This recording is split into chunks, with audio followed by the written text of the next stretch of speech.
Edutainment park, खेलो सीखो smart बनो। Edutainment park में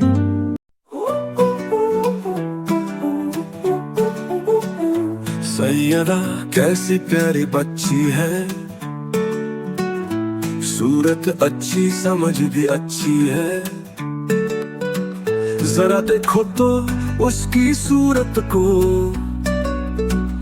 सच्ची चीनी की जैसी मूरत को। है अभी 2 बरस की खैर सजा, पर सब अच्छे बुरे की है पहचान। वो किसी बात पर मचलती नहीं, अपनी आदत कभी बदलती नहीं। आरज़ू तो बहुत है बोलने की, पर नहीं उठती है जुबान। अभी नहीं मुंह से निकलते पूरे बोल, बोलती है सदा अधूरे बोल।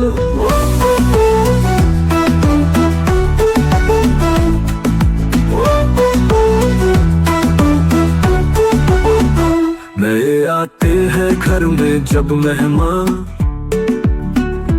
देख देख उनको होती है खंदा। उम्र उसकी खुदा दराज करे, इल्म से उसको सरफराज करे।